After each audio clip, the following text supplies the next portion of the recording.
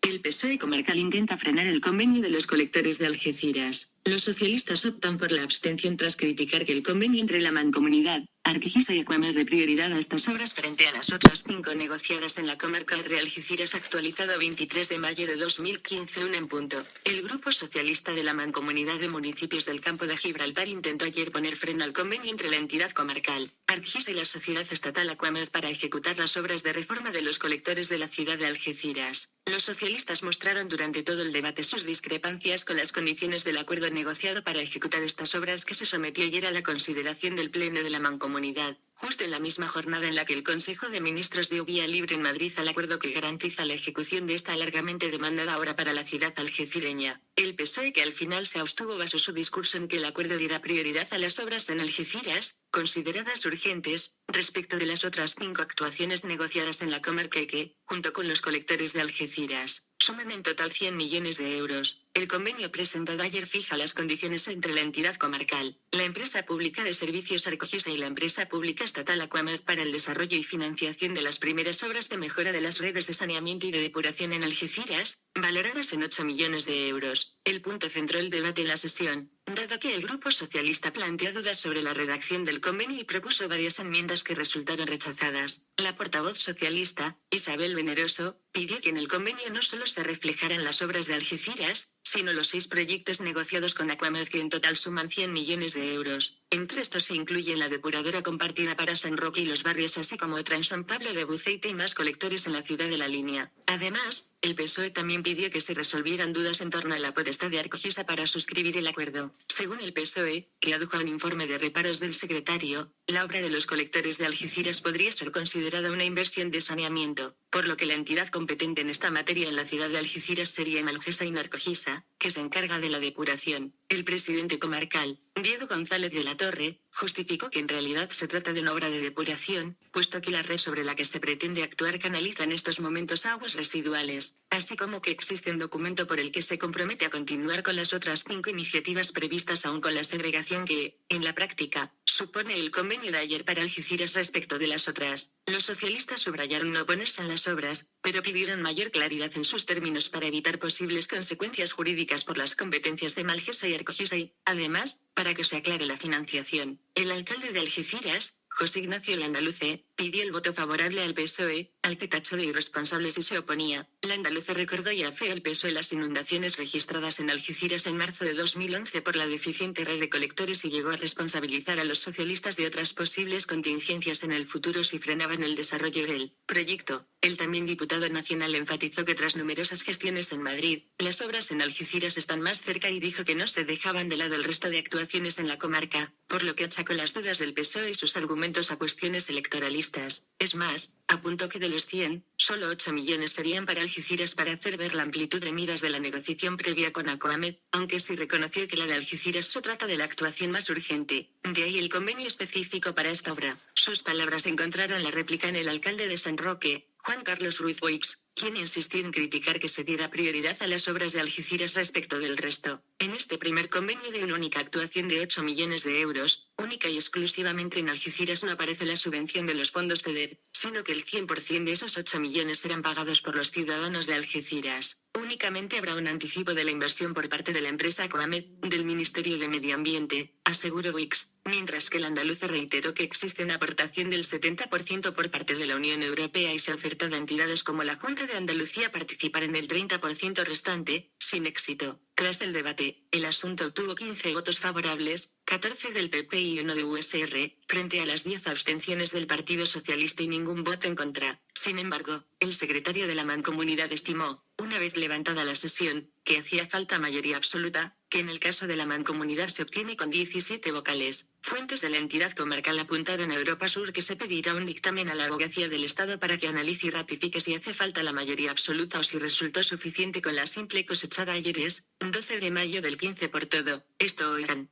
Europa Press. La pobreza infantil sube de nuevo. Afecta al 35% de menores de 16 años. Andalucía. Riesgo de pobreza. Andalucía. 33,3%. Carencias materiales. Andalucía. 24,3%. No pueden afrontar gastos imprevistos. 58,3% en Andalucía. Actualizado 26 de mayo de 2015. Madrid. 26. Europa Press. El 35,4% de los menores de 16 años que residen en España se encuentran en riesgo de pobreza o exclusión, una tasa que se incrementó un 3,5% en 2014 y que lleva 3 años al alza, según la encuesta de condiciones de vida del Instituto Nacional de Estadística, INE, difundida este martes. Los datos se ofrecen según el indicador europeo AROPE, que combina pobreza, ingresos por debajo del 60% de la mediana nacional, carencia material y baja intensidad en el empleo para mostrar cuántos ciudadanos se encuentran en riesgo de pobreza o exclusión. Con este baremo, el 29,2% de la población de España está en situación de riesgo, un 1,9% más que en 2013 y un 3,1% más que en el año 2010. El 22,2% se encuentra en riesgo de pobreza por bajos ingresos, un 1,7% más, el 7,1% afronta carencias materiales severas, un 1,1% más, y el 17,1% presenta baja intensidad en el empleo, 1,4% más. El riesgo de pobreza y exclusión afecta en mayor medida a la población infantil. El 35,4% de los menores de 16 años que viven en España están en el indicador AROPE al cierre de 2014, frente al 31,9% que representaban en 2013, al 31,4% de 2012 o al 31,6% que suponían en 2011, siempre calculado con los ingresos del año precedente. En cuanto a la población entre 16 y 64 años, el 32% se encuentran en riesgo de pobreza o exclusión, cifra que cae hasta el 12,9% entre los mayores de 64. Este colectivo es el único en el que disminuye la población en riesgo, pasando del 22,9% en 2010 a la cifra actual, atendiendo exclusivamente a la pobreza, uno de los 3 indicadores que se bareman en el índice AROPE. El INE señala que el ingreso medio por hogar se situó el año pasado en 26.154 euros tras caer un 2,3%. El umbral a partir del cual se considera riesgo de pobreza, que se fija en el 60% de esta cantidad, cayó en consecuencia y se situó en 7.961 euros al año para un hogar de una persona, un 1,9% menos, y en 16.719 euros anuales para hogares con 2 adultos y 2 niños. El INE revela que el 22,2% del total de la población, un 1,8% más que en 2013, gana menos de estas cantidades, es decir, está bajo el umbral de riesgo de pobreza. El aumento ha sido mayor entre los menores de 16 años, sube un 3,4% y alcanza ya el 30,1% del total, es decir, que la pobreza infantil está 7,9 puntos por encima de la que registra el conjunto de la población entre los habitantes de 16 a 64 años de edad. Esta tasa se sitúa en el 23,2% tras subir 2,4 puntos en el último año, mientras, entre los mayores de 65 años cae un 1,3% y se sitúa en el 11,4% del total. Si en el cálculo de riesgo de pobreza se tiene en cuenta el valor del alquiler imputado, la tasa general se sitúa en el 19,9%. Para los mayores de 65 años se queda en el 5,9% y entre los menores de 16 años alcanza el 29,6% del total. Más niños, más pobreza por tipo de hogar. El INE revela que el 42% de las personas que viven en hogares monoparentales con niños, un adulto con hijos dependientes a cargo, estaban en riesgo de pobreza. Por contra, en las casas donde viven 2 adultos sin hijos que dependan de ellos la tasa no llega al 15% según la nacionalidad. El porcentaje de personas por debajo del umbral de riesgo de pobreza es del 18,4% para los españoles, del 35,7% para los extranjeros de la Unión Europea,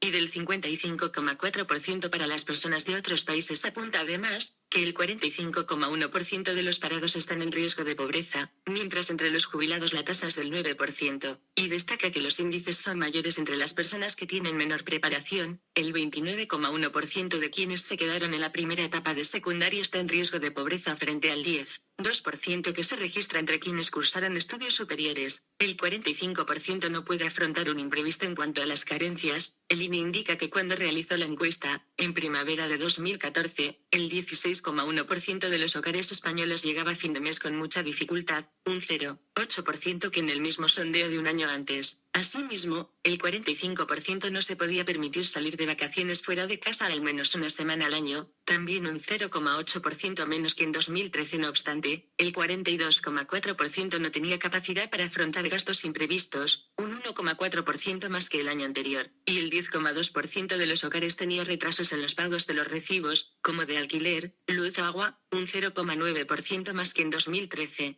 Desigualdad entre comunidades. Siguiendo las tasas de riesgo de pobreza, las más elevadas en la encuesta de condiciones de vida de 2014 se dieron en Murcia, 37,2%, Andalucía, 33,3%, y Extremadura, 33,1%. Por su parte, País Vasco, 10,2%, Comunidad Foral de Navarra, 11,9%, y Comunidad de Madrid, 14,7%, presentaron las más bajas en cuanto a las carencias materiales. Andalucía, 24,3%, Murcia, 22,7%, y Galicia, 20,8%. Tuvieron los mayores porcentajes de hogares que llegaban a fin de mes con mucha dificultad frente a Navarra, 4,2%, Principado de Asturias, 4,6%, y Aragón, 9,8%. En el lado opuesto, en el 68% de los hogares de Canarias, El 58,3% en Andalucía y el 55,6% de Murcia no tenían capacidad para afrontar gastos imprevistos, y las mayores tasas de hogares con retrasos en los pagos relacionados con la vivienda se registraron en Baleares, 18,1%, Canarias, 16,0%, y Comunidad Valenciana, 15,5%. Periódico Europa Sur.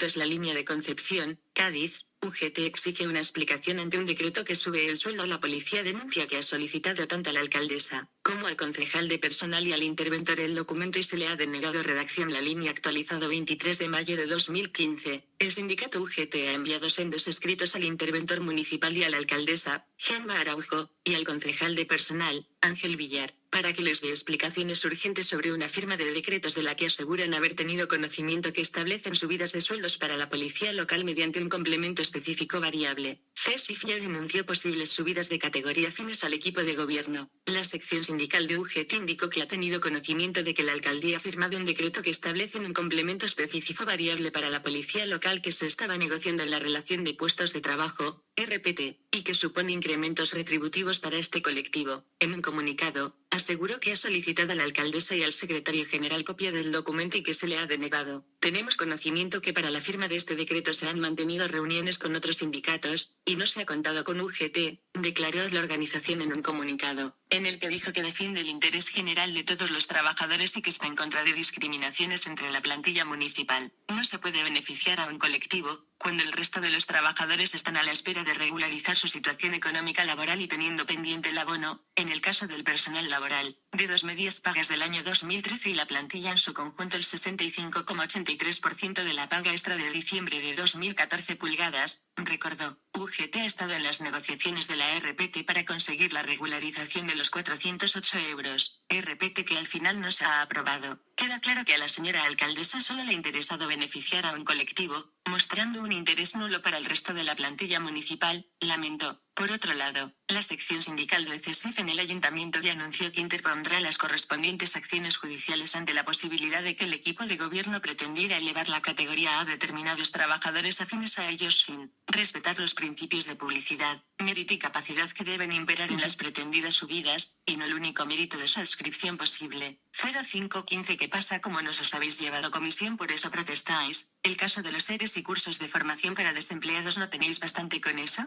El colmo de la manancia y de la desvergüenza. Periódico libertadigital.es. Díaz, no permitiré que, 15 de mayo del 15 diputados socialistas de Almería cobran dietas por ir a procesiones religiosas. Hablo tanto de PSOE pues el que ha gobernado durante 33 años Andalucía y vivo aquí, al igual que si viviera en otra comunidad hablaría del PP, sin olvidar que Andalucía es la región de España y Europa con mayor índice de paro en todos los rangos de edad, abandono escolar, pobreza. Quizá, otro mensaje que les hemos dado tanto en estas últimas elecciones como en las de Andalucía, pues fue la primera que se hizo este año, a los secretarios generales de todos los partidos, tanto a nivel regional como nacional. No solo que se hagan pactos unos partidos con otros, para que el poder esté repartido, sino también que aquellos que sean secretarios generales, sean solo secretarios generales de los partidos y que otro candidato o candidata sea designado como futuro candidato como presidente a futuro o de autonomía o de gobierno o igualmente que para alcalde o alcaldesa. Además, de que han entrado más partidos en los parlamentos, lo que quizás signifique que haya que pagar más impuestos para poder pagar sus sueldos, viajes, despachos, coches oficiales, sus trajes, escoltas, sus caprichos y sus subvenciones que salen de nuestros impuestos, o sea que si estamos ahora ahogados con impuestos nos ahogarán aún más. Quiero pensar que aquellos partidos políticos que han perdido representatividad en los diferentes parlamentos o plenos, ayuntamientos, las subvenciones se les quite donde hayan perdido. Después de todo lo dicho encima la Unión Europea nos está pidiendo nuevas medidas y digo yo aprovechando las elecciones municipales o más adelante las generales ¿por qué no se hacen 2 referéndums? Preguntas, esto serían unas medidas. ¿Queremos los españoles seguir con el sistema de las comunidades autónomas? Menos impuestos y quedaría el gobierno central, gobierne el que gobierne, las diputaciones provinciales y ayuntamientos. Los trámites se pueden hacer por internet con el carnet de electrónico, la firma digital o certificado digital. ¿Queremos los españoles seguir subvencionando a sindicatos y a partidos políticos? En ambos casos serían 2 papeletas, una con sí y otra con no. Ahora mismo las subvenciones que reciben los partidos y sindicatos son inconstitucionales, pues no se nos ha preguntado lo que queremos y las subvenciones salen de nuestros impuestos.